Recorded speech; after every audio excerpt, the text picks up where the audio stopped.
I keep my feelings locked up, but you're the only one that really gets to me and really sees me. I've been trying to hide it. Back with another episode of Live from the Living Room podcast. I am JayRich, and we have another guest in the room. I met you back, 2014, 15? Probably, yeah. 15? End of 15. We met at a march, right? Mm-hmm. That was post Eric Gardner or Philip Castile? It was Philando Castile. It was the Philando Castile. We met then, and we got tapped in with. Well, in that day in particular, I got tapped into so many different nonprofit organizations, and I was surprised and kind of overwhelmed about how many organizations and how many specific problems that organizations were formulated to try to fix. Mm-hmm. And it became abundantly clear that there was so many problems that required so much attention. Mm-hmm. And in the course of meeting you, I met Major, I met maybe Reeds. 4 or 5 other street groomers. I met so many different organizations, and it was inspiring, but at the same time it was very overwhelming.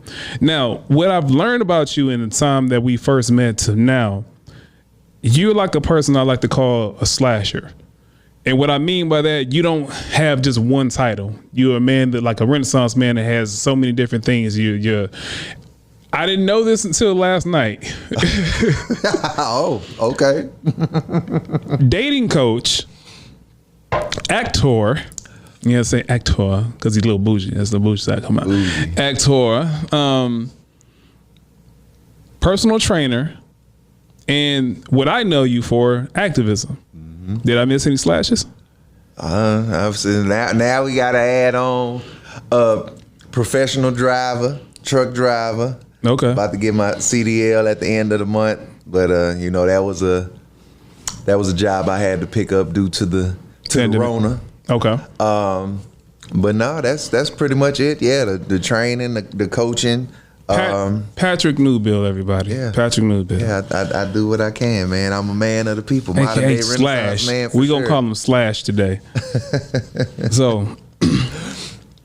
So tell me about this hot date you had last night. And then furthermore, as a dating coach, do you approach every situation a little bit differently than, I guess, a person that doesn't fashion himself a dating coach? I mean, we've been having these conversations. I've been dealing with people having relationship issues for a minute. Okay. I mean, you got to go into it normal. Like, you don't want to make it too awkward, or you definitely don't want to make your date feel like they're beneath you. But like you have a different set of questions that you ask. The line of questioning during the date is just different when you are well versed in what people tend to complain about in relationships. Number one complaint that you get from women, not you personally, but this number one complaint, especially here in Atlanta. Black men are assholes. Oh, okay. I thought you were going to go or think that they are the shit, and they're spoiled and they're inconsiderate and all those things. That's number one complaint. Undisputed. Scale of 1 to 100. How much truth is it to that? On that scale, I'm gonna say it's 75%. It's scoring a 75 out of 100. Okay. Number one complaint you get from men in this dating region. Number one complaint I get from men. The things that men complain about is, more often than not, women not wanting to be domestic, women being too masculine, too forceful. And that's, they're masculine and they're clingy. It's like you want me to. How you gonna be masculine and clingy? Yeah, I mean, it's like the exact opposite end. Men are like, well, I'm a man and I handle things like a man, and she wants me to. A lot of women want men to handle stuff like women will handle it, and that's a problem. That's a major disconnect. Give me an example of a woman wanting a man to behave like a woman. Mainly in the way that he approaches things, his manner of speaking to her, not being so blunt and direct about things. They want men to just be softer and sugarcoat a lot. They don't want you to just be raw or to not. They say, it just seems like Harsh men truth. don't care. They're inconsiderate. My feelings don't matter, and that's the thing. They're tired of feeling like, well, I got a black man in Atlanta, and he knows that he's, a cream of the crop black man or a good black man, and the numbers are on their side. So it's a numbers game, and men act like that. Men who know that they are the ish, they walk out into the world acting like that, and women don't like that. It goes back to the C.J. King, I'm the prize thing. He said it out his mouth, women lost their damn mind. But he's a lawyer, and he works in a family practice, and now they all paid. So what was he supposed to say? Well, I'm a lawyer now, but I'm going to still be humble and mealy mouth. No, that's Well, the you point. can say you're the prize, but if you phrase it that way, it comes off as arrogant. There's a fine line between being confident and being arrogant and the way you package it. Exactly. But And what I've noticed, men and women, they don't. People get upset with arrogance. People love confidence. yeah, and you're right. It's a thin line. You're exactly right. It's all in the power of the presentation. It's like damn near an oxymoron. It's a like a hypocritical or a kind of contradictory thing to say, but they want you to be humbly confident. Like that's the thing. They want you to be humble at the same time. Know you the shit, but don't act like you know you. Yeah, exactly. Don't say it out your mouth. Don't say it. Yeah, and Okay. that's exactly it. Carry yourself as such. Move about in the world as such, but just never verbalize it so blatantly. So, how does one become a dating coach? You become that. I mean, there's different ways you can do it. You can become it by taking classes. You took classes? No, I didn't take no classes. No, and I want to know how you became a dating coach. You were like, wait a minute, let me get my whistle. I need to officiate this. Well, okay, and being a personal trainer, you have clients. Is at the end of the day, if you have the ability to understand people, if you can understand people in relationships, you can be a coach, a life coach, a day coach. I claim all that because I've done these things professionally and personally. When I was in the Navy, I had junior sailors under me that I had to counsel and talk about different things, whether it was things going on in their personal life or in their professional life. I was a petty officer in charge of training my junior sailors. So crazy, regular stuff, getting them ready to take the test for promotion. All right, this is what y'all need to be studying. Make sure y'all know this. Making sure that they're doing what they're supposed to do to get ready to pass their PT test. Like, it's just a lot of overlap. So once you have developed a certain skill set, it really doesn't matter what arena, you can take it anywhere. And that's what it was for me. I've had so many conversations with people over the years, especially here in Atlanta, listening to a majority of women, beautiful women, successful women, educated women, being in the film industry out here. I have talked to hundreds, if not thousands of women about. Who was your first client? My first personal trainer client or my first dating coach client? I have not had an actual, I haven't had a somebody to pay me for it yet. I've been doing it for people, but I haven't had a someone come to me that was just coming to me just for dating coach. I've had. You have price points for that? I'm still figuring it out because I have my price points for my personal training, and so you giving relationship advice while they in mid crunch? I mean, bench press, taking breaks, because you have to think. It's an overlap because a lot of men who want to get their body right are doing it for different reasons. People are doing it because they want to look good. They're engaged. Maybe they have a wedding coming up. I want to look good on my vacation. Or, a lot of times a dude may be dealing with a woman and He want to look good for his woman or whatever. Or dudes out here trying to look good so they can get out there and attract a woman in the first place. So it's always overlap. Nothing happens in a vacuum. All right, so that sounds good, nice and positive. I'm gonna throw a little couple curveballs at you and see how this dating coach advice adds up. Okay. What resources should a man or woman have in place before they try to get into a serious relationship? Okay, that is a subjective answer, and you're gonna get different answers based on who you ask. So, of course, the textbook answer, you need to be financially stable, whatever. At the bare minimum, you need to be taking care of yourself in whatever your financial obligations are, whether that's basic stuff, your food, your shelter, your transportation, all that kind of stuff. Handling the basics. If you're not at least handling the basics, I don't know how you come up with the idea that you are fit to be dating.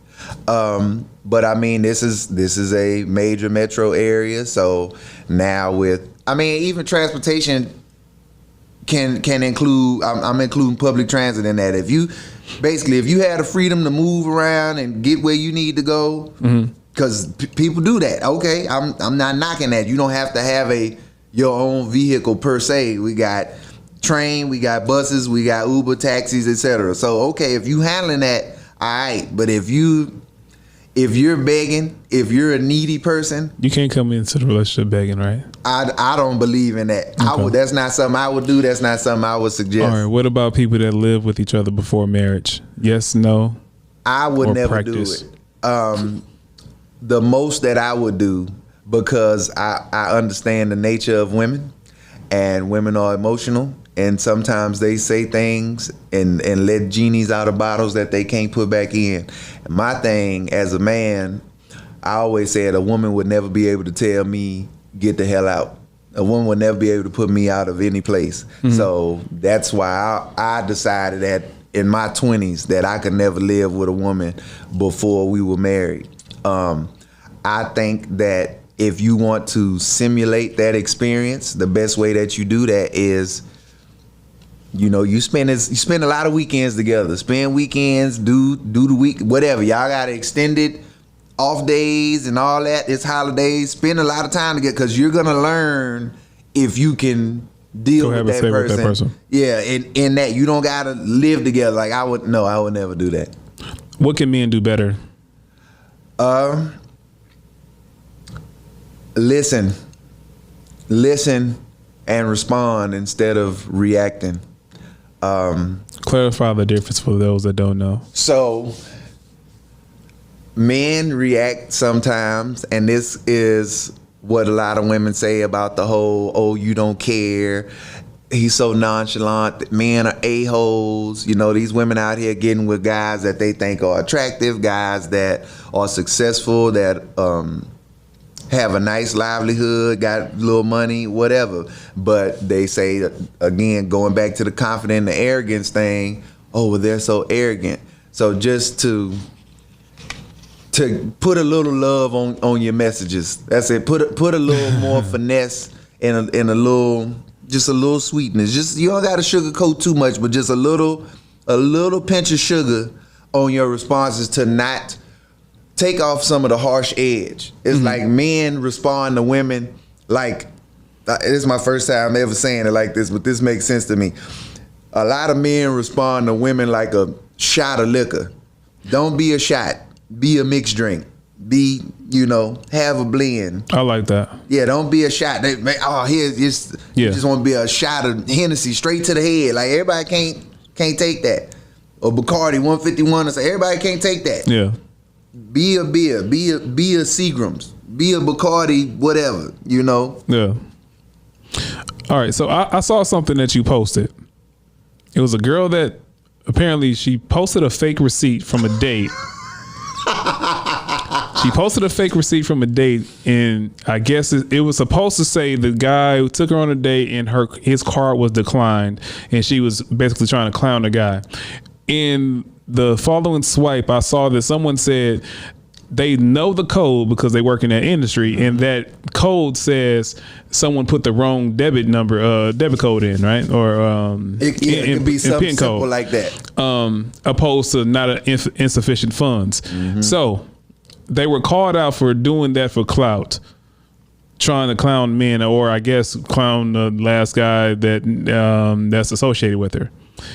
Do you know this person, and where did it come from? I do not know the person. That was a repost off another page.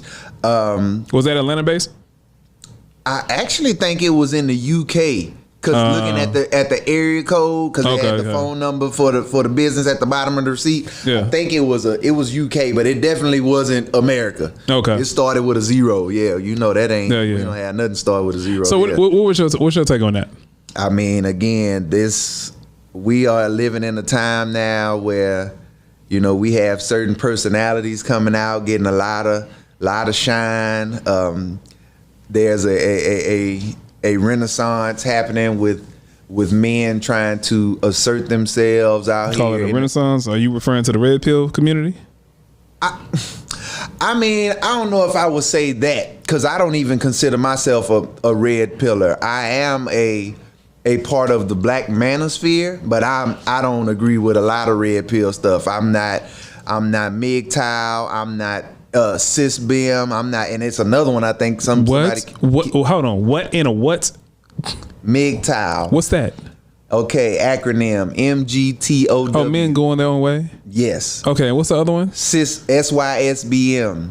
Save Yourself Black Man, which is a movement, which is MGTOW was not started by black men. That's the general movement. CISBM is an offshoot of MGTOW. Okay. Stands for Save Yourself Black Man, and their philosophy is black American women are too far gone, or more specifically, black westernized women, meaning UK, Canada, North America, United States of America, are too far gone. They are too out of order, too unruly, etc. Don't even go through the trouble of trying to find a good one, find a needle in the haystack. Just date out and leave black women, American and westernized black women to rot. That's and you agree with that? I do not. Okay. What parts of their philosophy do you agree with? I don't agree with any. I'll say this. I agree with the fact that a lot of westernized women are out of order and do have, I think, messed up priorities in the way that they view the dating scene and the way that they view men in general is incorrect and can be worked on. They don't think that their work is worth it. I do think that it's worth it. Okay. Men going their own way. What do you agree with? What do you disagree with? So men going their own way is like I said, the general manosphere, the general movement, which CISBM. All right, so you make it sound like we walk into a grocery store and then there are different aisles and departments of this manosphere, we're calling it. Yes. So men going their own way. That's over here to the left, and then what's the other one? So CISBM is like right at the end. It's on the end cap of the men going their own way aisle. Okay, so what goes on in the men going their own way? So men going their own way is general. It's non-race specific, and it's basically saying, hey, these are men who believe that marriage is a trap. There's no benefit to marriage for a man. Things that's their main thing. The world is biased from a business standpoint. From a everything standpoint, the world is biased towards women. Marriage is a way bigger risk for man than it is women. The woman can leave and take your stuff. Like, this is what everything that they operate out of is fear based. And my observation of all those movements, of a lot of that red pill stuff, is these are guys who are not the choice guys. These are not select guys. Like, I haven't seen a red pill, MGTOW, CISBM guy that was just nice looking and paid and can go out and just get any woman he wants. I haven't seen that.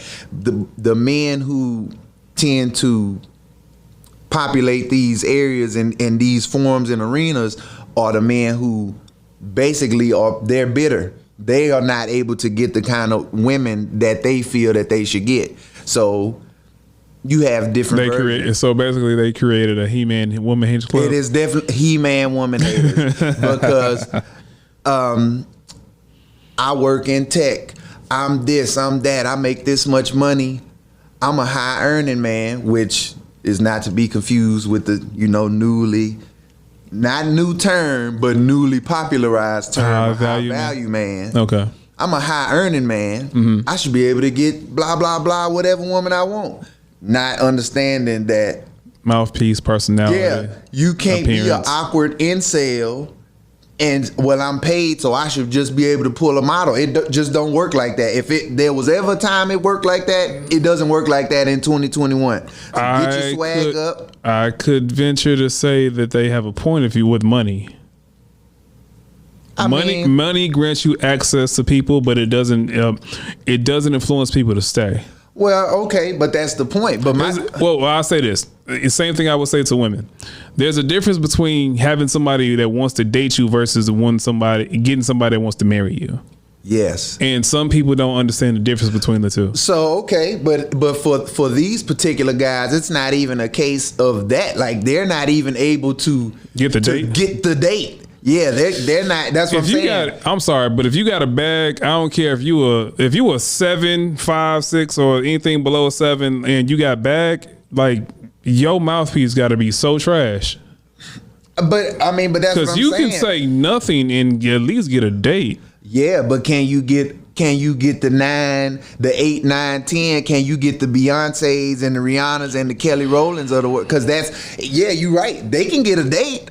But they're not looking at the women. They think because I'm a make however many 100,000 a year, average or above average looking woman, that's not good enough. They want the IG models and the celebrities, but they're not checking for you because you don't have swag and your body game ain't like you. This is modern women want it all. They want a man who got the bag. They want a man who got this new term, this fictionalized Renaissance man, this corporate thug. I'm a corporate thug. Everybody wants. I ain't even gonna say that it's fictionalized, but it's so rare that we. No, I've experienced the that. 50 Cents, the Jay-Z's. I went from street to corporate. I went from the boardwalk to the boardroom. Even with that description, right? Let's say 50 Cent and Jay-Z. They're looking at the finished product of them now, late 30s, 40s, 50. After they made the transition along like their gradual success in leaving of a life. Whereas if you get that person before that transition, you're gonna go through some shit. And most people can't stomach that journey. And that's the point. They want the fully formed project at the end. It's our generation. It's this new generation of wanting these microwave results. Again, like they'll say, I want Obama, but you don't want student Obama. You don't want Obama to come up. You want president already made, and then I'm gonna just step in and be Michelle. No, Michelle was right there with it. If that's the example you want to use, y'all were students together. Y'all struggled and was in a 1-bedroom apartment together from the 1-bedroom. But they didn't have cameras on them, so it wasn't real. Yeah, yeah, exactly. I mean, that's the general theme that I surmise when I think of those situations like that. Because I was just having this conversation the other day. People want the photo, not everything that happens before and after the photo. Because when you pose for a photo, you make everything look good for the online public consumption. But once you get behind the picture or right before, it's a transition of reality.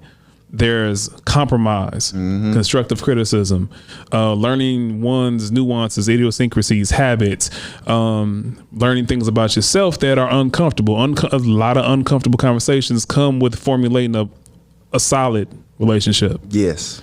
And a lot of people don't have the stomach for it. The new option seems to be better than the situation of like trying to invest. And my thing about that is if you're always looking for the newest best thing, what make you think the person that you get with ain't doing the same thing? So you think women shouldn't? What's the term? Hypergamy? You don't think you think? I don't have a problem. I don't have a problem with it, with the concept in general. Okay. But I think women have to be realistic about their sexual market value, their social market man value. Been watching all the YouTube stuff. Yeah, like they have to, but again, I'm using the terms that are becoming mainstream. Like I've always had these concepts, but I didn't use. Yeah, we just have labels for them. Yeah, now. I didn't use these exact labels. So now I know the labels that are the quote unquote official labels. Mm-hmm. So yeah, your sexual market value, your social class value, like these things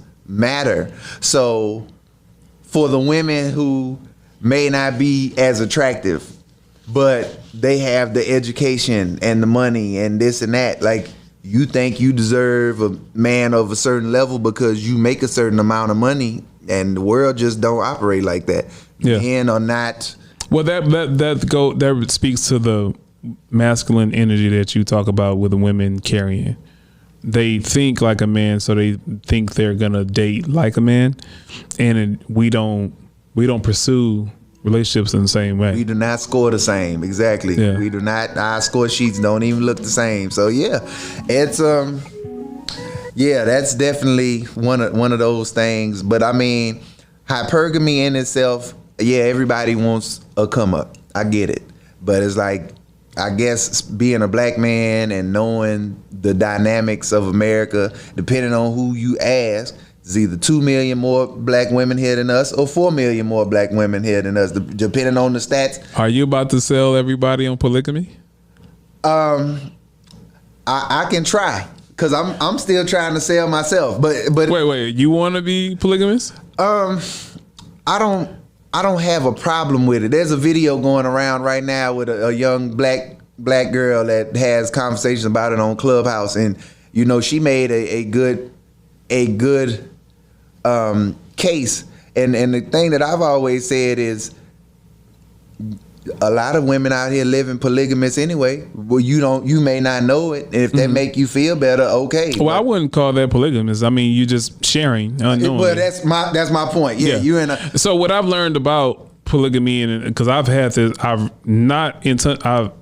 wasn't intending on having these conversations. They kind of just throw. It pops up in random arenas. So actually, one of my last guests, he actually came out and told me that he was polygamous, and I had to learn about a lot of different terms, lifestyles, concepts, and everybody has their own way of, I guess, looking at the picture of polygamy. People interpret it in different ways. The same way people interpret monogamous relationships. And there's a difference between an open relationship and a polygamous relationship. I'm learning. Yes. And so what do you want? So my thing is like this. This is what I tell a lot of women. You want sister wives? I probably, ideally, if I could snap my fingers and have as much money as I wanted, that would probably be my situation. How much money is enough money to support one wife without a kid? I mean, depending on where you live. I mean, we in Atlanta. Let's say Atlanta. In Atlanta, you can. Don't give me Kevin Samuels. I'm not in Atlanta. No, me and him, I agree. We in 90% agreement. A lot of the figures that he throws out are higher than I would say. But then again, he's talking about living that housewives, luxurious, upper middle class and above type life. Yeah. There's plenty of happy people out here living regular middle to lower middle class and got a house full of love and raising happy, healthy kids. And, so everybody, some of the figures that he throws out there, I just look at it and be like. So 6 figures is not a requirement? Definitely not. Not for a man and a wife, no. Not at all. So what happened? What puts it over the 6-figure mark for you? Once you get to a certain amount of kids, I think once you cross that 3-kid line, I think it's to be comfortable and have wiggle room. You want to be touching that combined household income at close to 90,000 plus. But for a man and a woman just to be happy and comfortable, and you saying for a woman to not have to work, or a woman who does work, and you just talking about combined household income? Both. So I say as long as 65, 70,000 for two grown people is more than enough. Okay. So with you being a self-proclaimed dating coach, who gives you the most crap for being single and unmarried? Women, of course. And what do they say? Black women. What do they say? You don't know.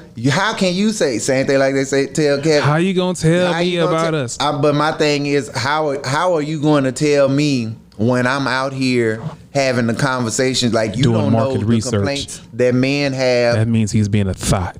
A word for scientific purposes. Yeah, and that's the thing. Like I'm not even that. Like I'm out here just chilling, trying to meet women, trying to date and vet women, and I'm older now.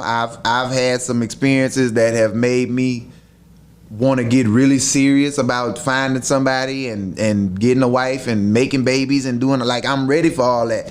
So I'm having the same problems that a lot of these men have now. I have some advantages. All right. Let's upset things a little bit. Okay. Dating single mothers. I have a very short list of single mothers who I would date. And what makes it? What generates an automatic no for you? I mean, number of kids, baby daddy ratio. Oh, definitely. Number of kids is definitely automatic no. My short list, all the ladies who I like who do have kids, they got one child. Okay. I just recently had to say R.I.P. to a possibility.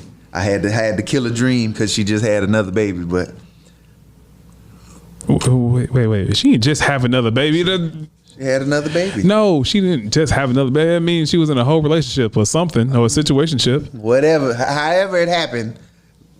When I get rich and famous, she ain't on the list no more. So when women hear this and they say this is skewed and you're shaming women with children, I'm not shaming nobody. I mean, that's what it sounds like. If I had kids and I'm looking at myself on the I guess the sexual marketplace, and I hear this, I feel attacked. Tell me why they shouldn't feel attacked. I'm not saying they shouldn't, okay. But that's not me shaming you.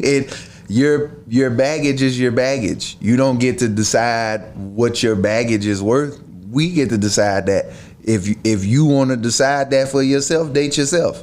You don't get to tell a man what score he has to give you based on what your past is. Like, I mean, it is what it is.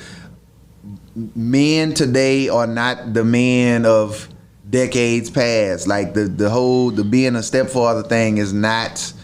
It's not. Where did that come from? Being a stepfather or not wanting to be? No, being one. I don't know where it became. What would you say? It was a badge of honor, or was it just like a learned behavior or something that was put into the stratosphere, and in which you?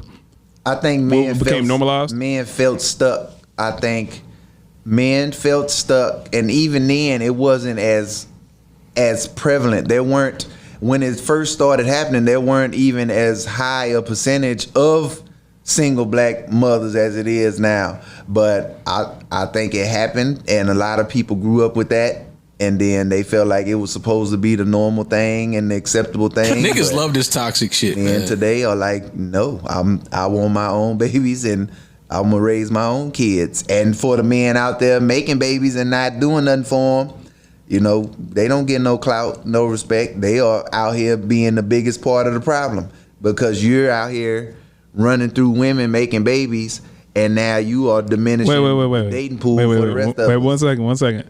Now, you just talked about you and the vetting and market research that you're doing. So the only difference between you and them is that they're making babies and you're not? It ain't that. That's a key difference. That's a big difference. That is a important difference. But the difference, okay, so the difference between me and the irresponsible man making kids and not having wives, I mean, that's it. Like, again, everything we do is out of order. The blueprint is, what is it? First comes love, then comes marriage, then comes the baby. But we doing it. If you ain't have no love that, or no usually marriage, that's it's just babies. There's usually something wrong with that picture and the ways people perceive it. I mean, what you mean? Which part? Well, if you have, because most people, like you said, is most people have the baby, then they're actually lucky if they get to the marriage part. Exactly, and that's the point. Yeah. So I think we need to bring shotgun weddings back, because we need to bring that back. We need to bring shame back. See, this is the thing, and women don't like this. Women don't like this when I say this, but the motivation for men. This man is killing my female audience. Listen, sorry y'all. The motivation for men has always been sex. Sex is the goal. Now, what else do I have to provide you to get your sex? There was a time when it was understood community-wide. This the woman you want to lay with. This the woman you want to put your piece in and have babies with. You have to marry this woman. And men were okay with that. We've gotten away from that. Then if it wasn't that, then it was, oh, you put your thing in that? Well, now y'all got to get married. Men were okay with that. That's gone now. Now everybody can just have sex and make babies, and there's no consequences but the baby. The baby is here. The baby is the consequence. Mm-hmm. But the man go his way, the woman go do what she want to do, or stay bitter or whatever, and it's just chaos. We need to bring order back, but we have too many lone wolves out here. Everybody grown. You can't tell me shit. I'm going to do what I want to do. Okay. All right. Lay in that bed that you made then. One last relationship question. We can transition to something else because I didn't want this to turn into the whole relationship hour. I got you. But you mentioned sex and how it relates to either procreation or just people just, I guess, convoluting the dating pool for other people. What have you noticed in the marketplace as far as with the sexual kinks and I guess there's a compatibility issue with certain people? Have you noticed that? You saying sexual kinks? Like, okay, so eating the groceries. What are we talking about? Booty, because some people in some households that's normal, or they say, oh, that's nothing, that's light. Whereas like a person like, I guess that's, what's the term, more vanilla. They're like, I don't do that. More prudish people. Yeah, I don't do that. I don't want to do that. And you can't make me feel bad for not wanting to do it. Here's a situation, and this can wrap up the whole conversation. But like, okay, I don't know if you watched the show Love and Marriage Huntsville. No. So okay, well, there's a celebrity couple. They're power couple. Okay. That's the thing. Everybody. That's another big thing. You mean the CNA and the drug dealer? Huh? You mean the CNA and the drug dealer? Yeah, exactly.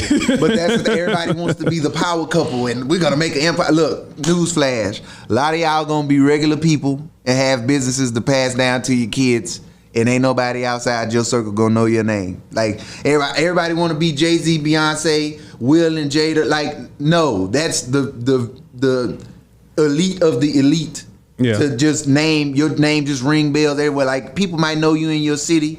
People may know you in your state, but like, you just whatever, these illusions of grandeur. Oh, we gonna be a power average couple. looking at best. So whatever, they're a power couple in Huntsville, Alabama, real estate developing company, a family. Okay. Apparently, the wife was prudish, and she did not believe in doing oral for her husband. So oral? He went out and got him a side chick, and she didn't have no problem doing it, but he ended up making a baby, and he wrecked his home because he didn't handle his business with discretion. Rich men have always gotten what they wanted. Wait. So the way you just framed it, he went for head, came back with a baby. Yes. Yep. Yep. He need more dick control. Dick discipline. That's right. So you have stuff like that, and it trips me out because it's like, yeah, there's still women out here of a certain social class. Oh, I graduated, I got degrees and money. I don't do that. Like, people still think certain things that a lot of the society now thinks is normal is off limits. Like, it still trips me out when I hear certain men talking about how they're not doing nothing. They don't go down there. They don't do the tongue game. They not licking front or back. I'm like, look at it, like, it's 2021, right? Like, you think you gonna keep a woman today? I don't eat booty, bro. No. I get that. That is not mainstream and normal for everybody yet. That's still freaky deaky. Ooh, you nasty side. It depends on who you talking to, because I know a lot of people that the men and women looked at me and said, "Yo, what's wrong with you?" But I mean, I've been hearing that conversation since I was I wasn't even in the Navy yet, and people were having that conversation. So people have been trying to make it mainstream for at least 15 over a decade. years now. I was over a decade at this point. Yeah, about 15 years now. Because I remember I had what they used to say, tossing salad. I used to have, oh man, you don't do that. Oh, it's just 2 inches behind it, man. No, it was real easy. All right, have you had the woman try to access your exit? I have had the access of an exit once. Finger, tongue. Was it a surprise? She ate the groceries. Did you know it was coming, or was it a surprise? I knew it was coming because she was. You were doing research. She was talking big shit. No, you would. She was talking big shit. And why you gotta use that terminology? It was a dare, and she did it, and I was like, oh, she did it. Okay. But she's still talking big shit. That's right. From now on, that's all she could ever talk. Oh my goodness. But yeah, man. Wait, so you didn't do it for the pleasure? You did it for the competition or the sport of it? It was a power dynamic thing. Well, see, don't you think that convolutes the sexual act of it? Because some people associate, and that's another conversation that we can run into before we can transition off this. But some people associate certain sexual acts as a power dynamic, and then they become hesitant to do it because they feel it becomes a demeaning act. Me and this particular lady, we had history. It wasn't some random, like we have a long history. So it was more to it than that. It was a let me see how serious she is, how down she is. Oh, so you basically try to call her bluff and then... But yeah, I didn't just bring this up out of thin air. She the one that suggested it. Well, do it then. Okay. She did it. I said, oh, all right. Okay. So the internet demands this question. Did you have to throw your ankles up? No, I did not. I was not in a diaper changing position. No, I was not tooted up. Nope. Wait. All right. We here now. So you had to turn around. You had to bend over, bust it over? What? Wasn't bend over. It was strange. Flat on the bed. No bending, no I like how up. The toxic masculinity demands that he's also in the masculine position for that part too. Exactly. If it's gonna happen, I gotta make it as masculine of an ordeal as I could. So yeah. All right. I'm good on that part of the conversation. We can transition to something else. So I want to talk about your acting career. I haven't seen. That's another thing about you that I did not know. I guess until following you more so on social medias and seeing you just be active in different realms. So how long have you been acting? What got you into it? What's your passion about it? Like, give me a little information about that. So, as I was saying before we started rolling, so I moved out here with my brother. We were in the Navy in Hawaii, and he was in this rap conglomerate out there. That sounds major and complicated. Yeah, they were nice. Sound like the Wu-Tang of Hawaii. It was basically that. It was a military Wu-Tang. It was a military Wu-Tang and with luau's on. I mean, yeah. I mean, not that. We wasn't doing it like that. Wu-Tang ain't nothing to play with. But I mean, we had waves. We had with the W stands for waves.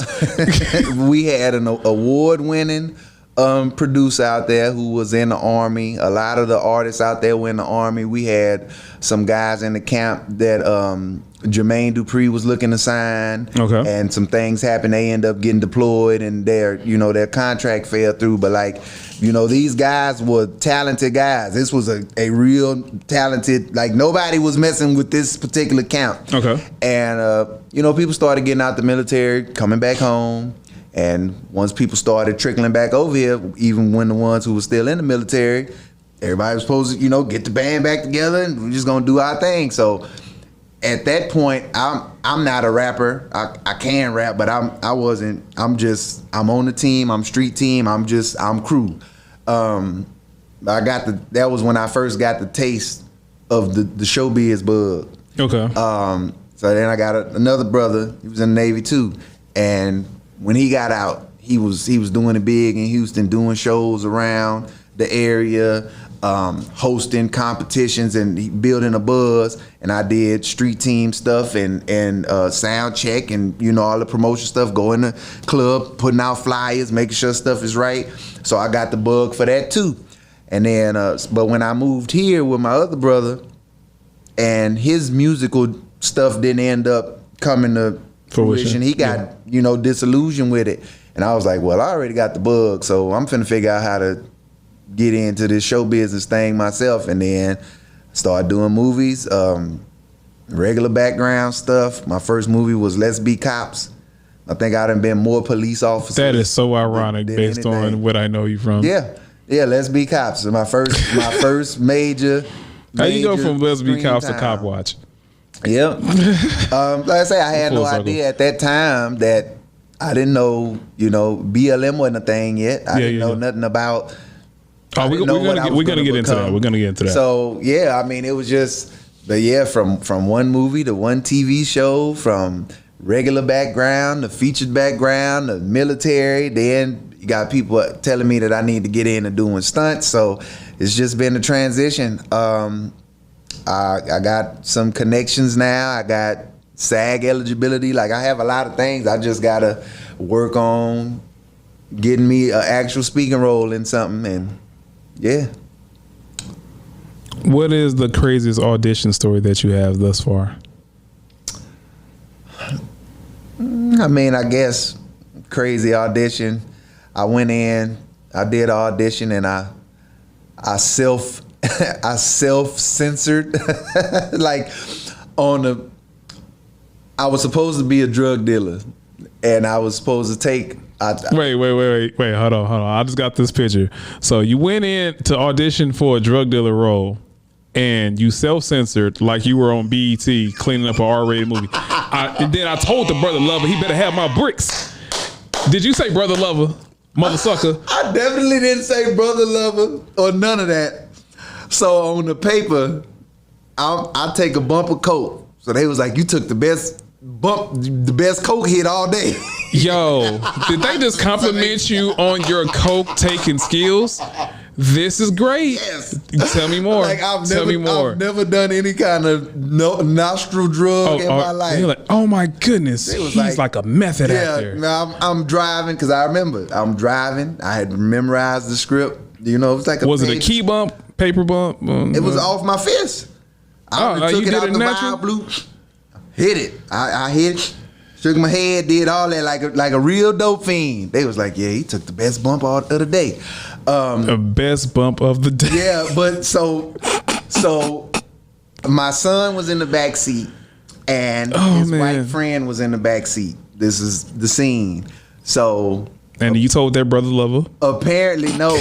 Apparently, I had some beef with the son about the white boy, and I asked on the paper, I was supposed to ask him, do he be calling people nigga or something? And I said the N-word.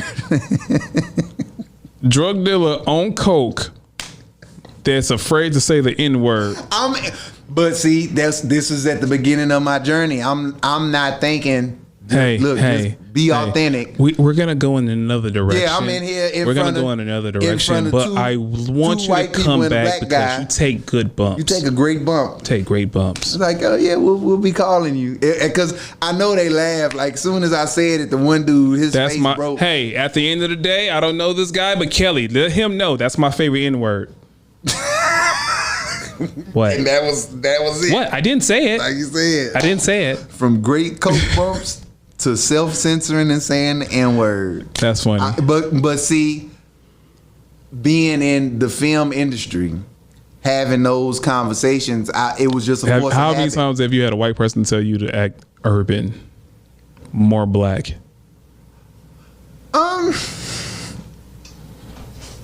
Have I ever had? I don't think anybody's ever. No white person has ever told me that. Black people have told me that, and different auditions and model calls and things like that. What, to act more black? To walk more black, be more stereotypical in my movements. Yeah. How do you receive that? It doesn't bother me. It's the film industry. It's very stereotypical. Stereotypes are 90% of the film industry. Okay. Yeah, no problem at all. Okay, black it up, huh? Okay, I got Black you. it up. Yeah, Black it up, yo. black it up. My brother love it right here, boy. And diaper changing position.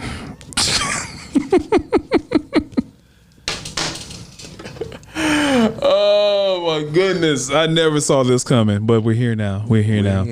All right, so let's talk about what I met you. The reason I met you, being an activist and being out in the streets with the people, talking about rights amongst the community and how they're being violated. When did you get that bug, and when did you get the urge to become more active? So I got the bug initially. My awakening began. The cop called you an N-word? No.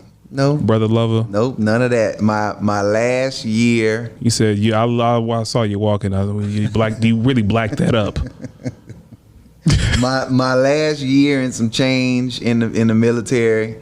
I was dealing with some things. I was dealing with some racial discrimination cases for myself and for a few of the people I was in the Navy with, some of my shipmates.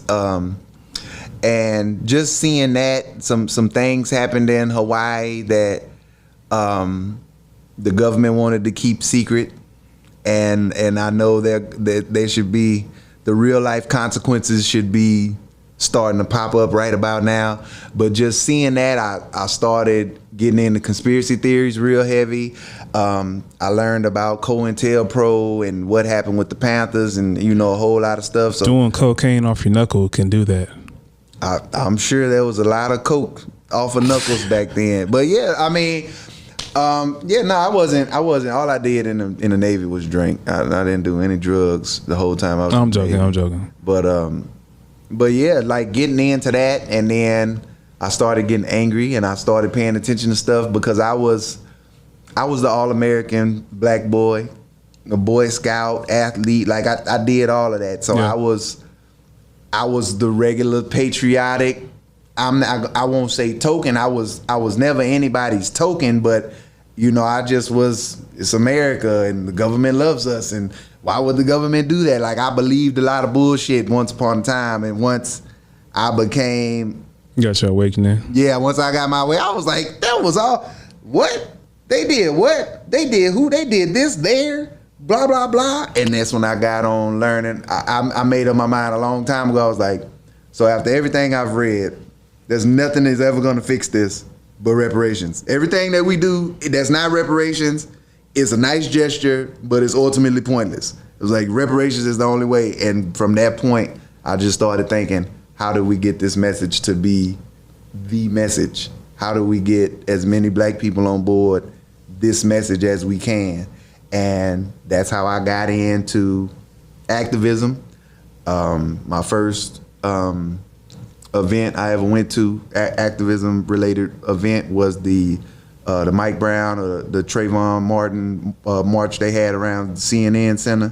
Is that when you got I guess affiliated with Black Lives Matter? No. Okay. No, I was just an independent activist at that. I just was showing up. I started a thing called the Wear Your Vest to Protest movement because my thing is I'm an analyst. I like to get rid of loopholes. So what's the excuse that you have for killing this boy?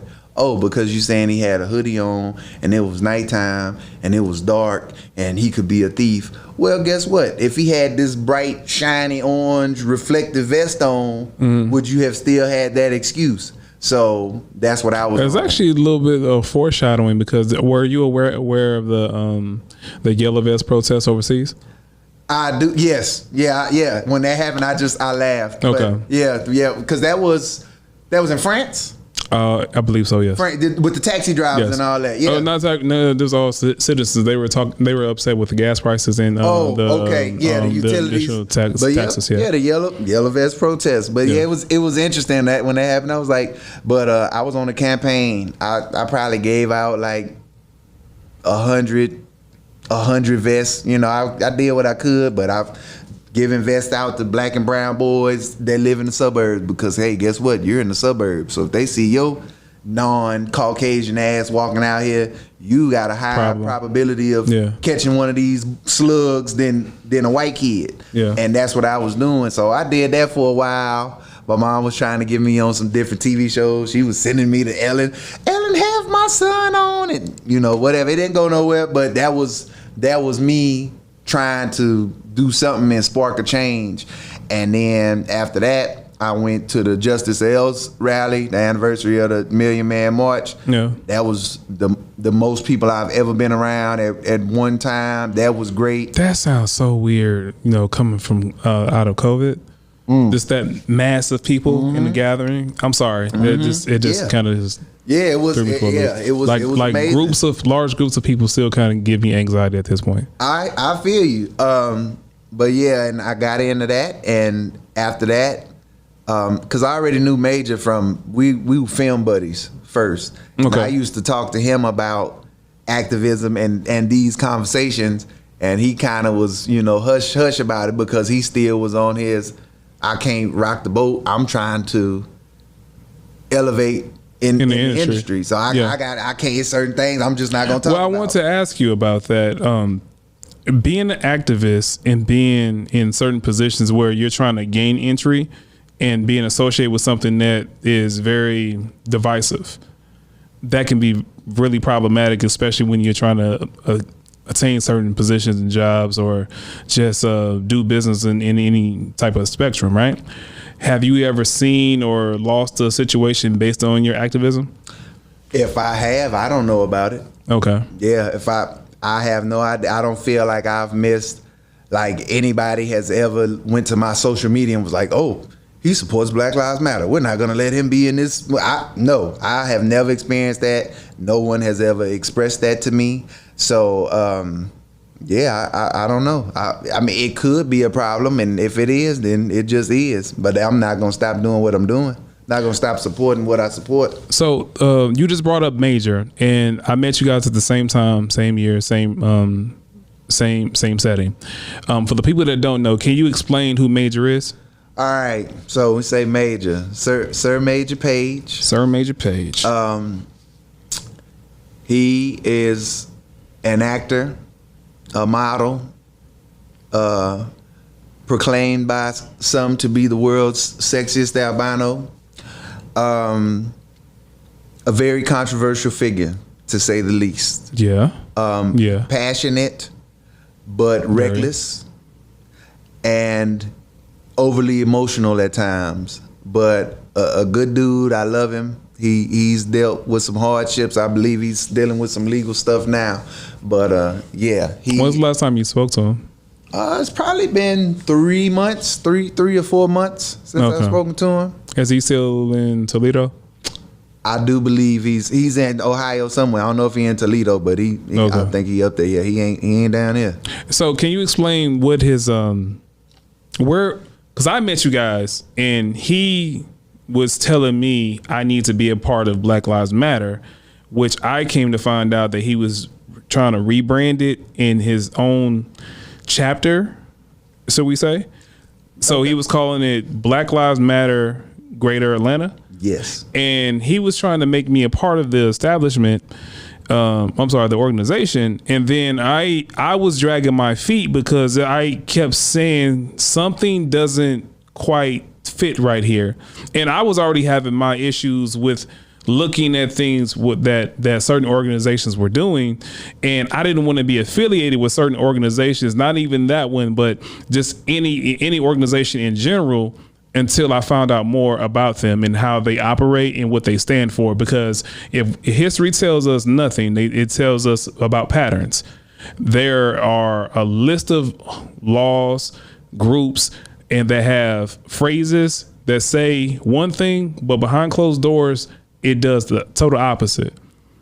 And you really have to analyze these people, especially if you're going to be affiliated with them. So, pause real quick. Go ahead. To hit on that. So that's good that you say that, because if more people would have done that, the BLM movement as a whole probably never would have kicked off how it did. If people would have done just what you said. But yeah. It happened to catch fire because people didn't do that.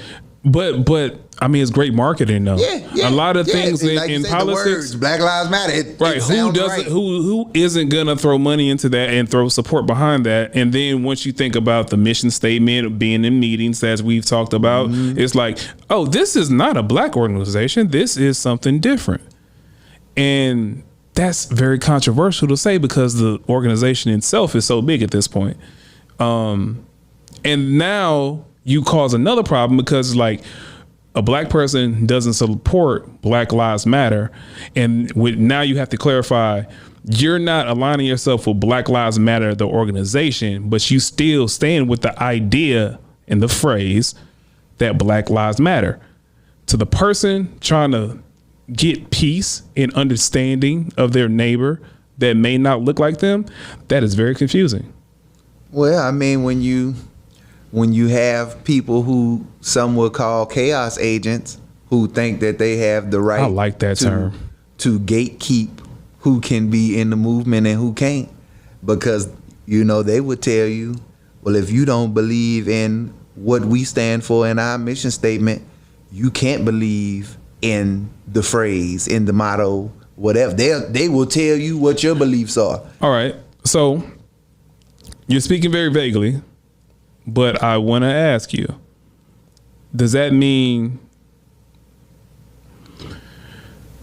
the organization is basically saying, if you don't believe in these LGBTQ rights and pronouns and everything, that what they stand for, you really don't believe in Black Lives Matter? That's right. Because and they draw that hard line in the sand. They draw that because they have decided arbitrarily that because black LGBTQ exists, that their specific LGBTQ issues are inherently all black people's LGBTQ issues, where they see that their issues should be the priority, instead of us saying, well, let's fix all the issues that we have as black people, and let's get rid of systemic racism and all those other things that affect us primarily because we're black, and then let's see what y'all have left over, because that's always been my posit to I understand them. what you said, but the way you just phrased it, that sounded very problematic. Why? Because you said, let's fix this big problem and we'll see what we have left over for you. Now, in turn, not what we have left over for you. Saying after we fix our big problem, let's see how many problems you still have, because we think that it's a conflation. A lot of the things that they would like to say is just, oh, I'm black LGBTQ. No, really, it's because you're black mostly. So let's fix that, and then let's see how much that problem shrinks once we fix the big blacker issue. Okay. But they don't want that. They want us to fix the LGBTQ specific stuff that applies to the minority first, and forget us. Our big black stuff that applies to all of us, that can wait. To get more clarification on what we're talking about, because I know this is very controversial. Your issue isn't with the LGBT community. It's the appropriation of black issues being formulated to fix LGBTQ causes when in the form of Black Lives Matter. Yeah, I mean, as you'll see the popular and true claim, you use the deaths of mostly straight black males to prop up your platform and then to push an agenda that does not support straight black males. That's a problem. Yeah. What I haven't heard this brought out in mainstream media because I think it's very scary to touch. It's a very sensitive subject, and you're walking on a landmine just by just throwing out the accusation of what they stand for versus what they throw out as the phrase that galvanizes all the people. So if a person was to bring this up if a person did bring this up in the mainstream media, they're going to have two problems. You don't support black lives. You're basically saying black lives don't matter. And then the flip side of it, if you're talking about it from the LGBTQ stance, you're talking about you're basically being homophobic. So you hit the trifecta of problems of being problematic in the mainstream media. So this is a very hard thing to talk about.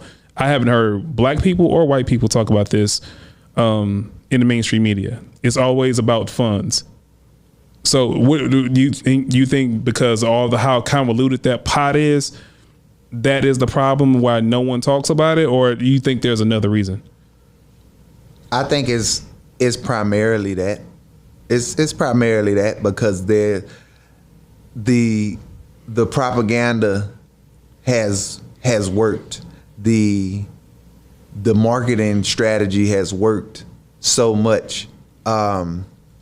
What is the thing? There's actually another movement that spawned from this that's more fervent and more unapologetic about the true nature of what BLM Global is about. What is the name of this? They use the acronyms, but it's something else on it. You're not somebody Antifa, are you? No. I'm saying it's they use BLM, but it's something else on it. Not BLM 2. I have to look that up. ABLM. ABLM stands for All Black Lives Matter. Because so that's a subsidiary or a spinoff or what? It's the evolution of BLM, because once people got into the meetings what you said and learned and researched, everybody who decided, well, I rock with, as you said, the phrase, the meaning, Black Lives Matter. Yes, I support that, but I don't necessarily support these certain things or support these tenets or support this lifestyle. Mm-hmm. So then those people were able to dismiss them and say, well, you don't have any business in the movement at all, because you can't believe that Black Lives Matter unless all Black lives matter. Now, again, nobody said that Black LGBTQT didn't matter, but you can't, and that's the problem. People want to force their beliefs on other people. You have to believe as I do. And also be noted, not just talking about the LGBTQ plus community. There are white people that are high-ranking officials in this organization, and it seems to be more important about. I'm sorry, those issues seem to be more important than what the phrase actually says, right? Yes. Okay, I just want to have that for clarification, and yes. I'm pretty sure we still offended some people, and they're still. Well, you don't get any growth unless you have the uncomfortable conversation. That's right. So this is a conversation that needs to be had, and I'm trying to be sensitive to all sides, because even when we used to go to the meetings that we were going to at Georgia Tech, or just the town hall meetings, I was sitting next to a guy, flamboyant, very flamboyant black guy, unapologetically black and also unapologetically gay, and we became cool. Yeah, we became cool. And the thing is that with me is once I got to talking to him and listening, going back to what you said earlier about this, but that was just was people listening in relationships and situation. But just listening to him, I understood very quickly that if he gets pulled over and I get pulled over, we are the same problem to the cop that's moving in a problematic fashion, and it doesn't matter our sexual orientation. So, in listening to him, I understood very quickly how we're all in the same boat. But in also listening to him, he found it problematic what the organization Black Lives Matter had put forth as the mission statement versus what they're marketed as. Mm-hmm. And that was very eye-catching for me. It was very alarming. And even now, I still don't quite understand how we can fix it because the boat has left the dock at this point. There is no fixing. And you use that is my go-to example every time. When we used to get emails from black gay men or trans people or whatever who would want us to handle their issues and certain issues, and I would say this is not a race thing that you're dealing with. This is strictly LGBTQ rights stuff, and here's some organizations that can help you with that. We don't specialize in that, but that's what I would say to when you say we, you mean BLM Greater Atlanta. That was not our thing. We will help. And when you say our thing, you mean you and Major? Yes. Okay. So just the organization. It wasn't just us, but I mean we're the. Well, I only knew you two. But yeah. Okay. So when did that formulate? Of what? I think he originally filed the first paperwork at the end of 2015 or something like that. 2015, 2016. Has it been dissolved at this point? Actually, at this point, it should still be. It should be current right now because I think it's for a year at a time, and I know that he refiled like last July or last August. So if it goes from if he can redo it, then it'll re-up in August. But it's current right now. It had a moment where it lapsed. He's dealing with some legal complications from that. So are you still affiliated with No. Okay. I have been out of it since October 2018. I have not. I was the. What was your reason? What was your reason for distancing yourself? Differences of vision and mission for the group. I felt that, I make a lot of friends out here. I don't have no beef out here in these streets. Like it's my goal to be cool with everybody because I want to be in the conversations. I'm trying to help solve problems wherever I can. So I didn't feel that he was moving in that. No, he was not moving. It's not how I feel. He was not moving in that same way. He was burning too many bridges. Okay. And he was upset with me for trying to mend the bridges that he had previously burned. But okay. And that was the thing. There were a lot of people who loved me but didn't like him. So I missed out on a lot of movement work because we can't tell Pat because Pat is still connected to. And exactly. So instead of just expecting me to come and not tell him, they just didn't tell me. So I missed out on a lot. So when you have a friend, you're friends first, right? Yeah. You're friends first. You formulate this organization, and then you have something that's a very hot button issue, and then the way of going about this journey, you guys take separate paths. How does that affect your friendship? Because you guys are still friends, right? Yeah, still friends. I'm older. I'm the more mature, more experienced one. I had to understand that I know this dude and I know how he acts and I know how he's gonna react. And I'm gonna have to let him have his reaction. Okay. And when it's over with, then we can come back, hug it up, chop it up. Now, things are different, but it's still love there. The love will never be gone, but things are different. There are certain things that I can't talk to you about anymore, certain information that I would have felt obligated to give you that now I no longer feel obligated to give you because you're reckless and you can you can go light a match with this. You can cause destruction. You know, you're not going to use it now because especially now, at least then you were under me. You know, I was even though I don't really particularly care for these people, but I was the Joe Biden to the young Thundercat Obama. I'm supposed to be the older, more seasoned, you know, person who knows like how to navigate certain rooms. I'm the person who has ran stuff. Yeah, you've never ran nothing. You're a lone wolf. You got a pedigree that you come from, but you don't have the resume.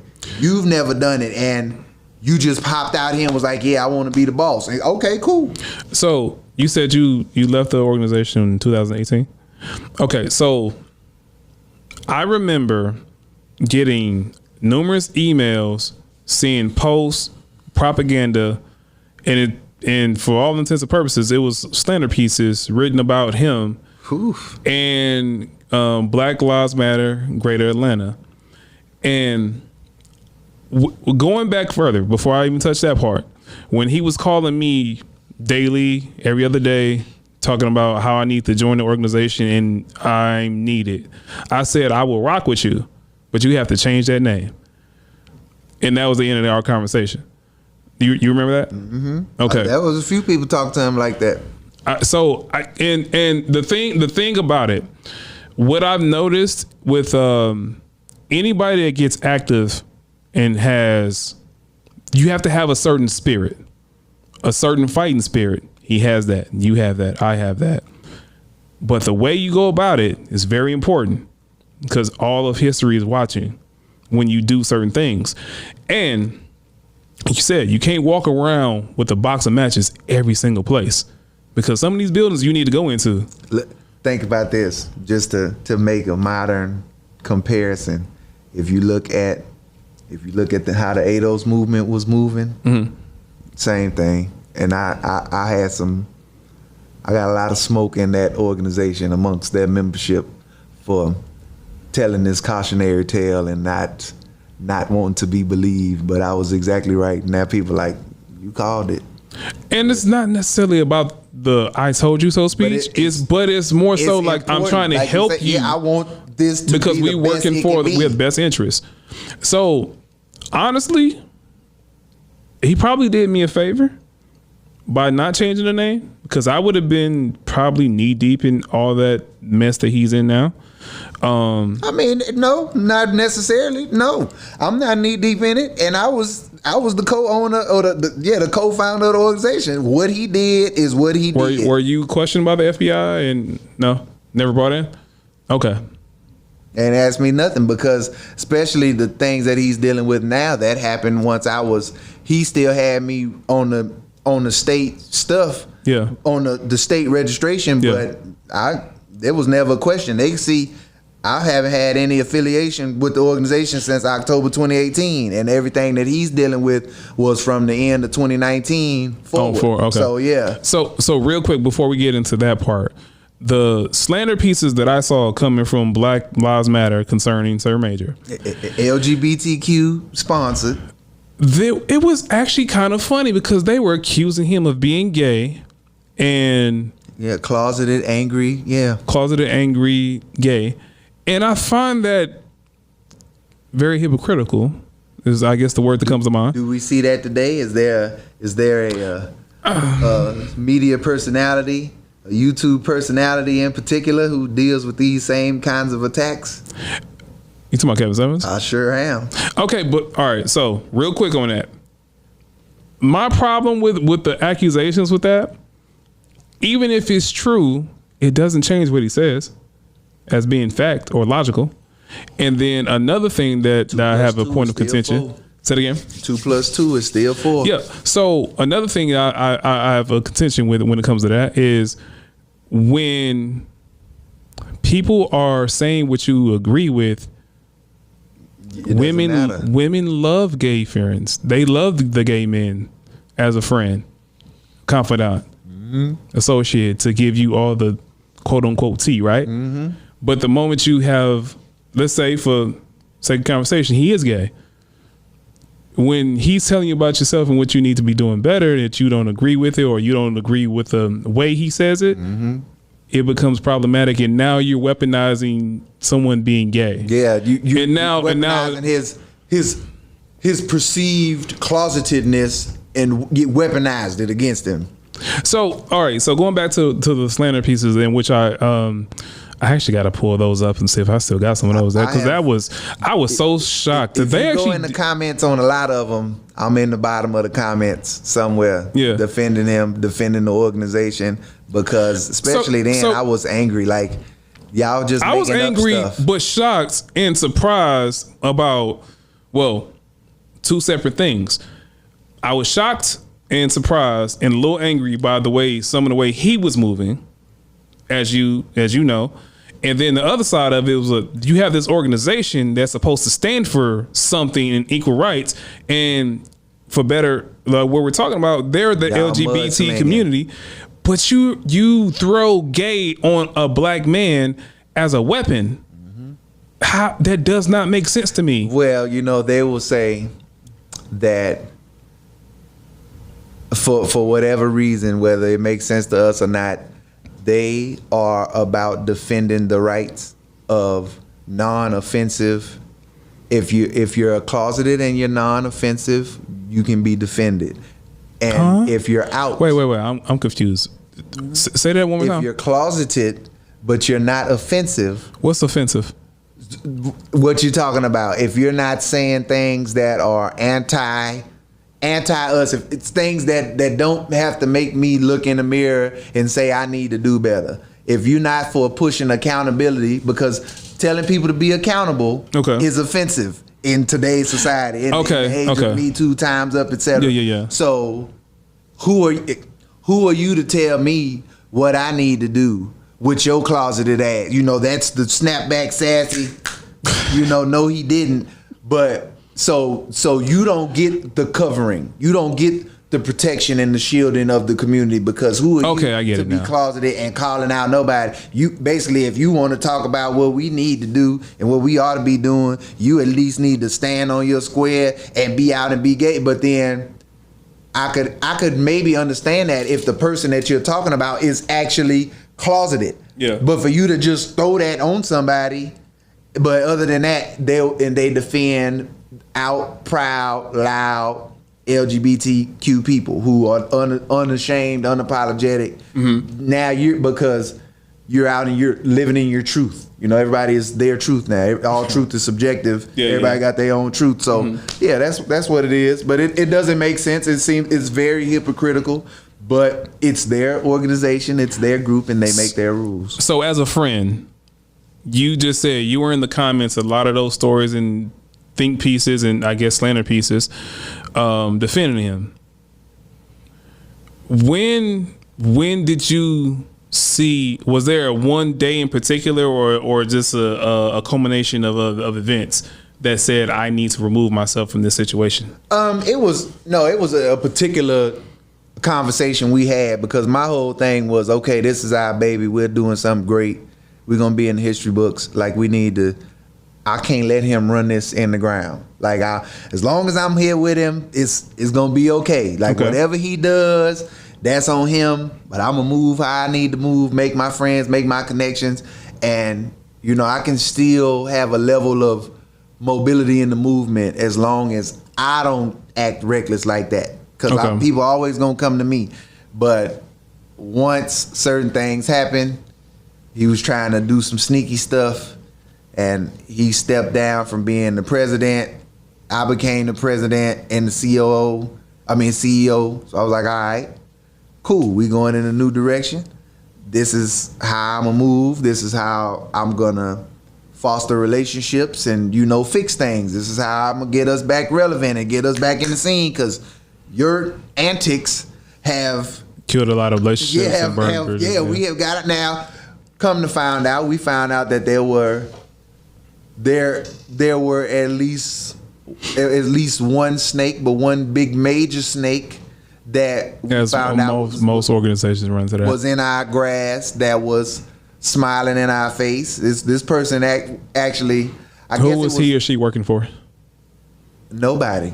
an organization that didn't exist, a gang, a non-registered organization that couldn't accept donations because they didn't have any kind of paperwork. How did you find this person out? How did you discover this person? How did I find out the person was a snake? Yeah. Because they were in a meeting. I was in a meeting with them, and they kept bringing up Sir Major when nobody was talking about Sir Major.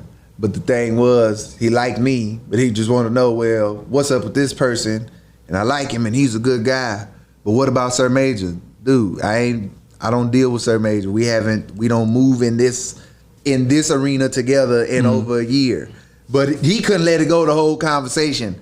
And we had a conversation about that. I relayed that message to Sir Major, and yeah, he found out. So I said, oh, okay, you thought this person was hating on us, but really it was this person. Yeah. He showed up on the scene, and he wouldn't be involved, and he was telling people he would not be involved if you were involved. So yeah, we found out who got us X'd out of a lot of doors and meetings and different actions. So gotcha. Yeah, it was interesting. Okay, so he moves to Ohio. Then the legal trouble hits. Are you still in communication with him as a friend support? Like I said, it's been like 3 months, like 2.5, 3 months now since I've spoken to him. But like, is he in good spirits? How's he doing? He was last time I talked to him, but I mean, it got to a point where he was asking for help that I can't give him. Like I saw the numbers of the accusation, and those aren't just like, hey, let me hold some numbers. I mean, I have listened to his story. I see the evidence that he has to prove his innocence, and I mean, do you think ultimately he'll be proven innocent? I think ultimately he's not gonna get charged with all of that. All of that is not gonna stick ultimately. Something might stick. Even with the FBI being involved? Even with the FBI, because he got his documentation he's on good. point. His documentation is on point. So some of the things that they have accused him of, he's able to show he had. And for the record, he was accused of misappropriating funds in excess of what, $400,000? Yeah, something like that. Yeah, Okay. almost $500,000.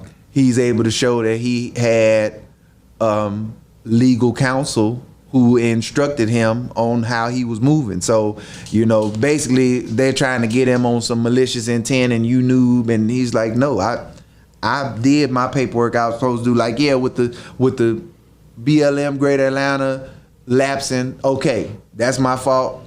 But here's the crux of the argument. BLM Greater Atlanta's state registration expired. He was supposed to go to Facebook, tell Facebook, hey, my nonprofit status is not current right now. Remove the donation button from my page. Okay. Now, that's how they. That's the main thing. That's the main thing. Yeah. People went to the Facebook page, donated a bunch of money, and they're saying, well, you didn't have any right to accept these donations. Now, he has his defense, basically saying, because that's what I would say. Well, Facebook sees the date of my registration, and they know when it starts, when it stops. Like, now, if that was something in the terms and conditions, yeah, we got it. But when your stuff is no longer valid, it's your responsibility to contact us and make sure that we remove that donation button off your page. If that's what it is, that's what it is. But like, that's it. It's something that small of an issue, but so many people donated. You're a crook. It's like, I didn't tell Facebook to do something that I thought they were going to do already. Okay. I can't speak to that one, but the question I do have for you, do you have any regrets or embarrassment in being affiliated with all this? No, of course not. It was a learning. Everything that I went through with him was necessary for me to learn and grow and make the connections and the friendships and the network that I needed to make. So no, I don't have any stigma. None of his stink rubbed off on me. Like, I'm okay out here. Like, The people who don't You like said me. stink. You said stink.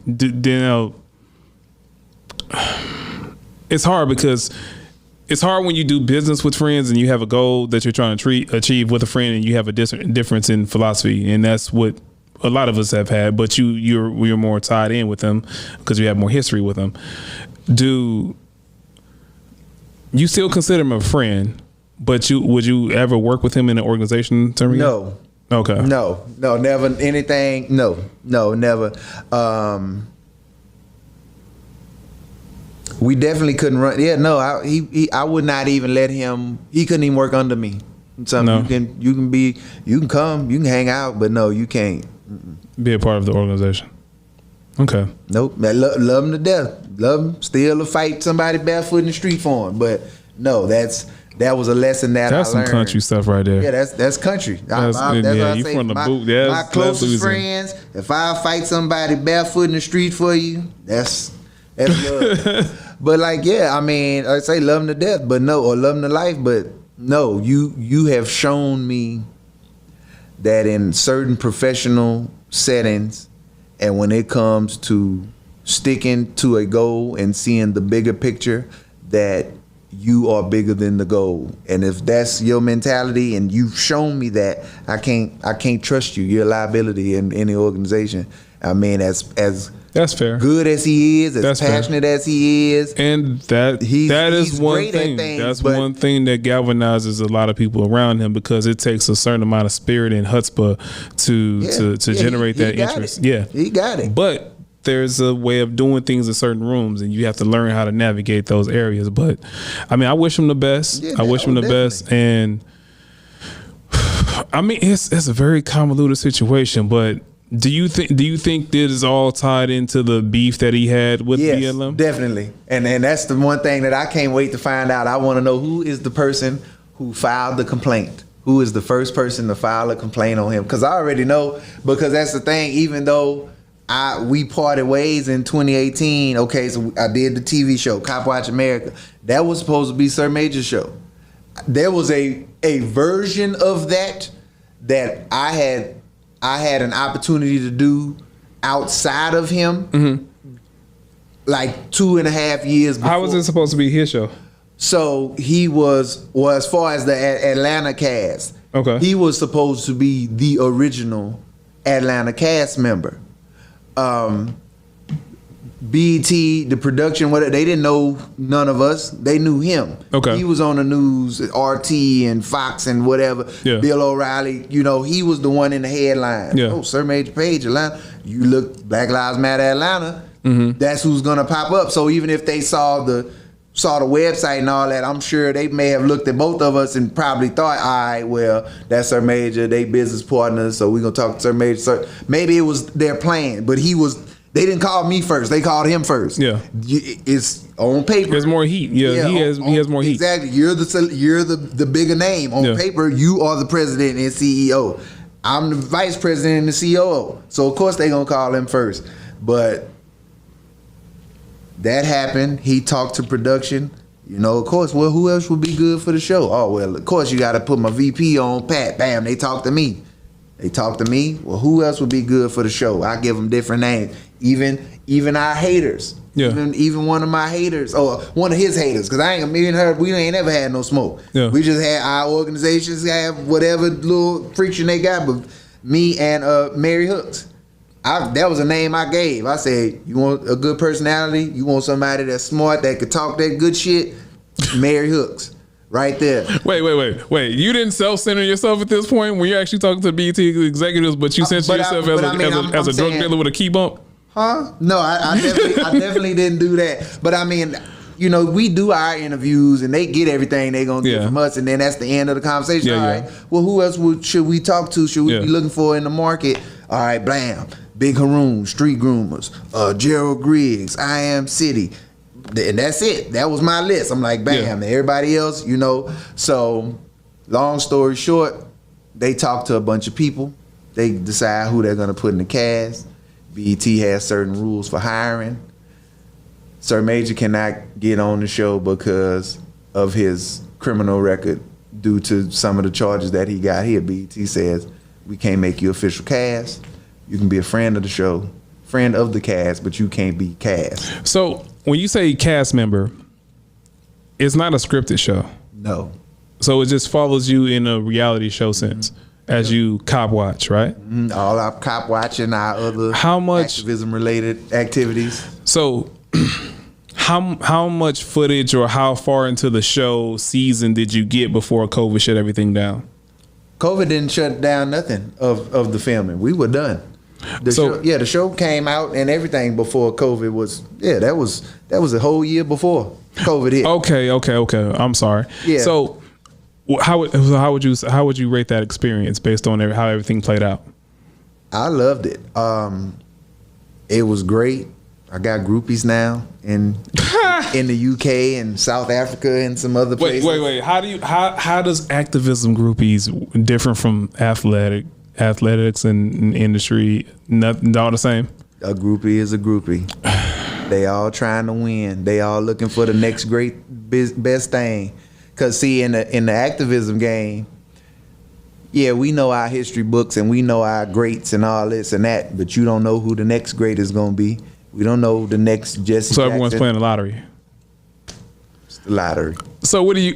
All right. So I'm assuming the approach of a groupie is going to be a little different because they're going to have a little bit more, let's say, You gotta be subtlety. Yeah, you gotta be intellectual with it. So they're gonna come with some intellectual thoughtness. You're not gonna just. How does that conversation go? How does an intellectual thought approach? They not just throwing panties at you like they would do a celebrity or some big dope dealer. They're trying to get your mind. Pick your brain I mean apart. it's the art of the finesse. It's you know what it is once you're knee deep in it. I did not know activists had. And I didn't groupies. either until I became one. It's very interesting. But yeah, that's it. It's simple. It's regular. There's nothing. It's so subtle and normal. Oh yeah, you this and that, and I just love your take on blah blah blah. And it's little conversations.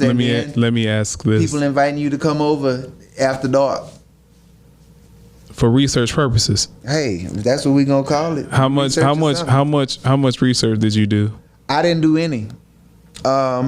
Word on the street, allegedly. I'm not gonna say no names, but there's some people that was in the movement with us right now who got some cases pending for dealing with groupies. Wait, what? In the movement. What kind of cases? I mean, I don't know the specifics, but some things are being alleged, and my thing is if you don't touch nobody and you don't go to nobody's house, it's real easy to dismiss such allegations. Yeah. So I got a clean conscience and a clear reputation out here. I have spoken to some groupies. Yeah. But I have never had no meetups. Let me not say that. I haven't had any meetups at anybody's house. I've had meetups in public places with plenty of witnesses. Okay. So everything that we just covered, we just spent. Is too hot. The tea is hot. I heard that. Okay. So with everything that we just covered, we are from Navy, acting, music, and this whole journey of evolution that you found yourself in. Do you take all this as a lesson? But I have to say, there has to be a tremendous amount of stress that came with all these things. What's your coping mechanism with that?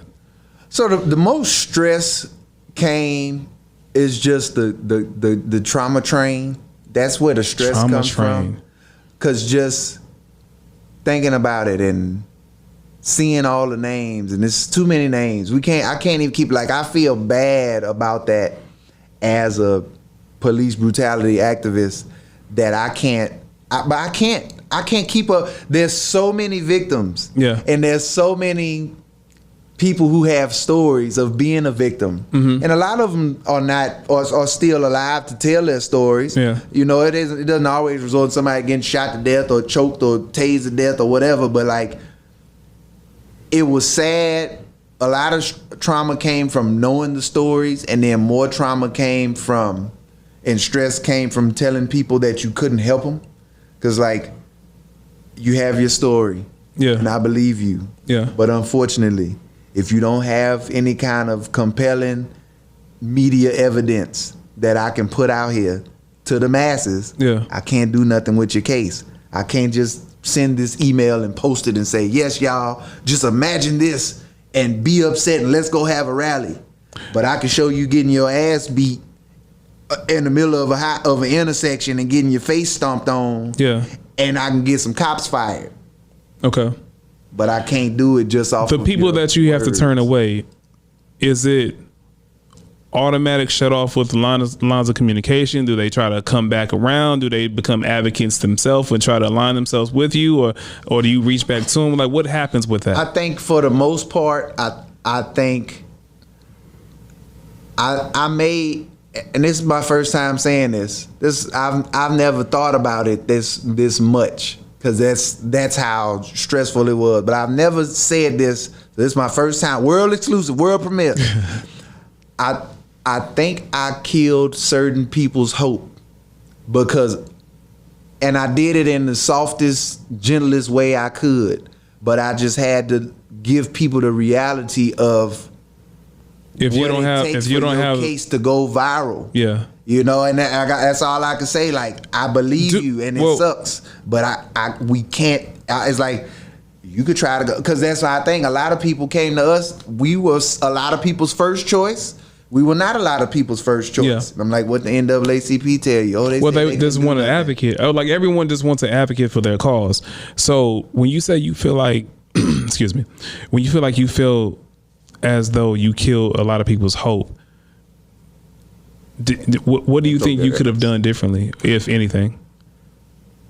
I don't think I could have done anything differently. I mean, because my thing is, I rather you know what is most likely to happen. And again, because I never said stop trying.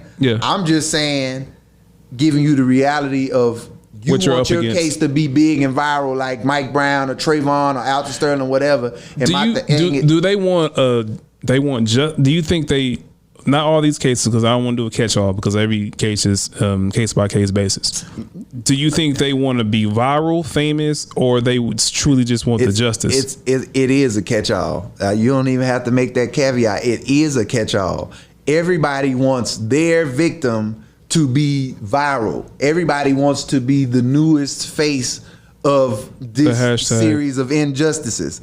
Oh, well, let me not say it. Nobody wants that, but once it happens, your person becomes, my death is important too. My son's life matter too, and that's the thing. We want to jump on. That's a hard thing to have to deal with. Do you feel like you just said that you've kind of avoided the thought of it. Do you feel like you've put yourself in a place where you have peace, knowing what the work you've done? I have peace now, because I'm not going to say that I didn't have peace. Like, I always made my peace with it, because even before it happened, I had to have that conversation. I had to come to that realization, like, you can't help everybody. Some of these people are going to tell you some horrible, tragic shit. Has it turned, when a person can't get the help that they seek from you, do they turn on you as a defensive mechanism? It has happened very few times. Okay. Most people say thank you and appreciate that I was able to explain it to them in such a way. Because they like, the other people didn't even take the time to tell us why. They just told us no. So, and they didn't understand why they even got to know to begin with. So my person ain't important enough. It's not that your person ain't important. It's just you don't have enough evidence. Make your story spread like wildfire. I don't have that. And that was the thing. We didn't have that kind of platform at that time for people to just care that much. Like, like certain things, like you take it out of police brutality, but like a case like Centoria Brown, there was no video of that. There's no pictures. There's just a story. Oh, this is a girl who's a victim of sex trafficking and blah, blah, blah. And she got locked up because she killed one of the dudes that was, one of her abusers. That's not fair. But yeah, you got whole big time celebrities. I'm not that big yet. So I can't make you pop like that. And that's what it was. And most people took it well. Most like I said, 90% of the people took it well. I can recall a few nasty letters, but oh, y'all ain't shit. Y'all said y'all could this and y'all supposed to be this and that. And it's like, I appreciate you, but all I could do is show them, like, look at the cases that we've handled. We have video evidence, audio evidence, photographic evidence of everything. We have something. People we're visual. If we can see it, I say people don't want to read. That's what's unfortunate. People don't want to read. Actually, that was why I stopped doing journalism, because I started. I mean, it wasn't about activism. I started as a hip hop journalist, and what I quickly noticed is I was writing all these pieces and doing these Q&As and stuff like that, and people didn't read them. They only read the most salacious quote that led the juicy parts. Right. And then it's like, I gave you 3 pages of like really in-depth conversation. Analysis. And I'm asking questions that I don't do the fluff questions. And it's like really good conversation. No one reads it. No one reads it. So it's like, now that's why I was like, we need visuals. We need visuals. Like the power of visuals. People will do this because this is something. The thing about a podcast or a video, even as long as there's something to hear, you can just turn it on and do what you're doing. Yeah. See, that's it. People don't. You can't walk around and watch. And then the emotion and vacuum and read and drive, and you can't do that. Right. Yeah. So going back to you, the person, not the you within the organization of trying to help all these people and all these different problems. Oh, you say, how do I cope? Yeah. So my coping, I'm a holistic type guy. I like alcohol. I do occasionally, but I wasn't. That was very honest. I wasn't no big drinker during that time. Yeah. Even in the height of all that, I was in the gym heavy. Yeah. So I wasn't, when I'm on my workout mode. So that's how you get rid of that energy. Yeah, I may drink once or twice a month. Okay. I barely smoke. I would smoke hookah. I like hookah. Yeah. So again, that's a once a month, once every other month thing. I wasn't a big clubber. I did all of that back in my younger years. When I was doing all the music stuff with my brothers, and then being in the film industry, I do a lot of club scenes. So like I'm always partying. It's my job to party. Yeah. I'm play partying, but whatever. It's fun. I'm fake drinking, whatever. That's why he takes very good key bumps. Hey, all day. but just going to the gym, taking long hot showers, incredibly long hot showers, staying in the hot tub, staying in the sauna, like that's my relaxation. Playing Call of Duty, just video games, just I get it out, laughing, talking to my people, spending time with my family, like that's what I do. And then going to the buffet. Like I went through a period, the pandemic. I had a near-death experience. I saw a man get killed on the highway, get run over by a bunch of cars. I was the person that called it in. Ooh. Like I dealt with some trauma, and it was some trauma that I couldn't get rid of. Have you gone to therapy for that? No, I'm okay. I'm better now. Like I've gotten over it. Like I've talked to people, and it's like, look, it's nothing I could have done. I was there. Dude was drunk walking in the middle of the street. Shit happens. Like, he got hit. Okay. But like with that, my release was gone because of the pandemic. The gyms were closed. Yeah, I think a lot of people ran into those problems. Yeah. My 2 main sources of happiness in my life were eliminated. Yeah. So what did I do? I went to option number 3. What's in door number 3, Alex? I was drinking and I was eating at the house, fast food and alcohol. I got up to the heaviest that I've ever been. I was 228. I was 202 pounds when the pandemic started. Damn. Yeah. Yeah. Yeah, and I'm pretty sure I touched 230. But by the time I got back home and weighed myself, I was 228 is the high, like 228.4 is the highest that the scale I've ever seen the scale say for me. So that's my heaviest. Not my most unhealthy. There was a period when I was going through some things in the Navy, in my awakening, dealing with racial discrimination cases. I was drinking high gravity malt every day. That probably what? High gravity what? High gravity malt. High gravity. OE high gravity. I don't even know what that is. Steel Reserve. You got malt liquor and you got extra malt liquor. Put malt on top of your malt. Malt on top of malt, double malt, we'll call it. Yeah. So I'm drinking every day, and that was me at my most unhealthy. Why is that so prevalent in military? I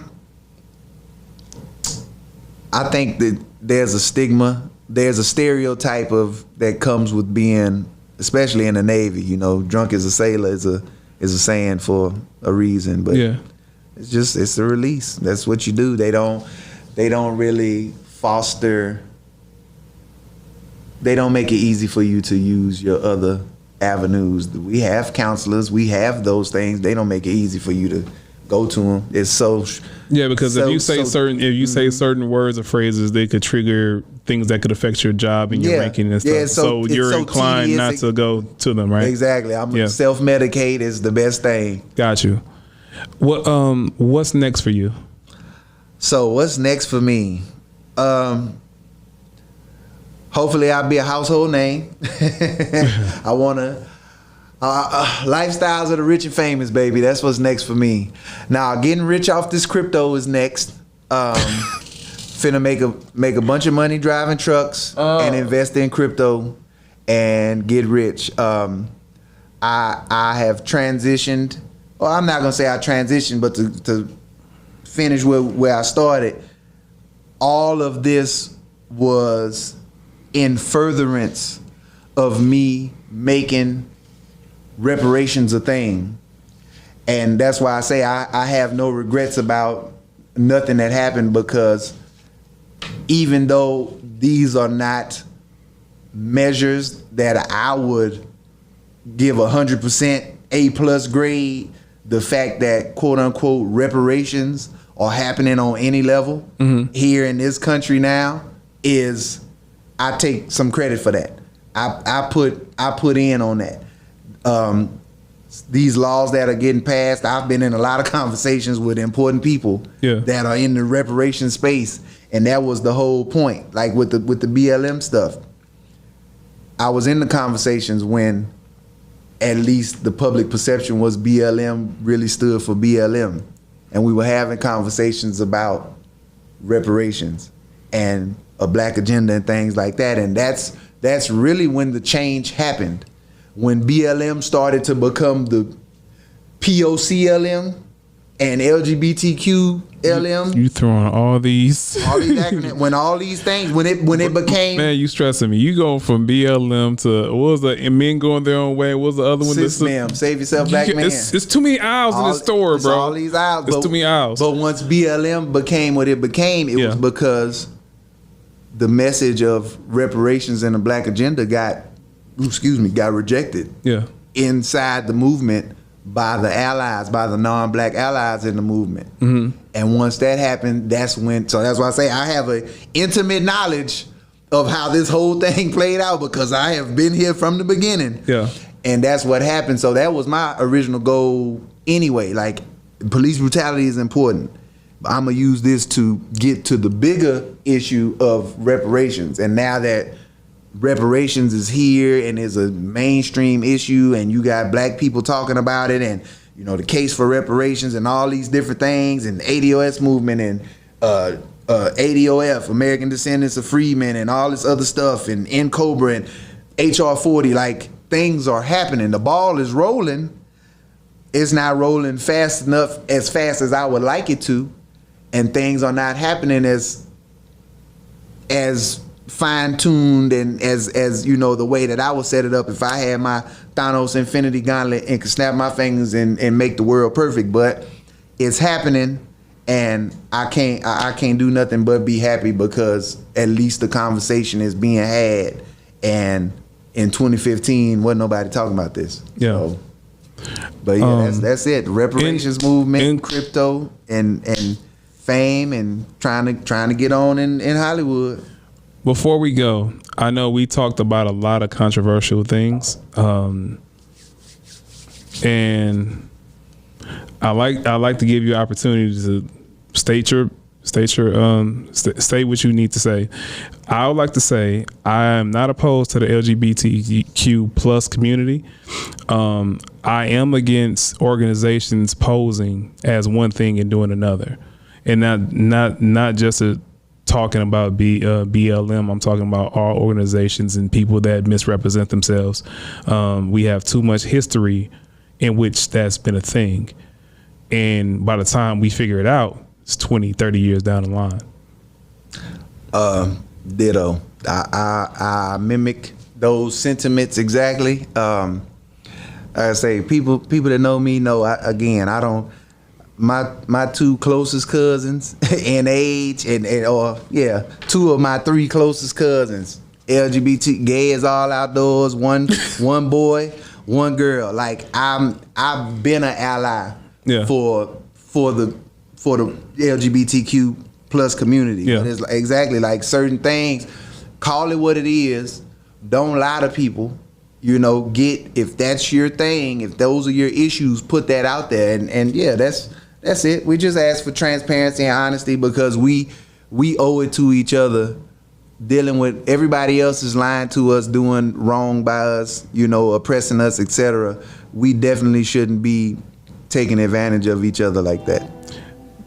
Pat Newbill, everybody. This has been Live from the Living Room, and I'd like to thank you for your time, whether you agree or disagree. I thank you for your time and your energy. Show some love, like, share, subscribe, leave some comments, tell about what we're right about, tell us what we're wrong about. We're here to listen. Thank you for talking. I appreciate you. Yeah.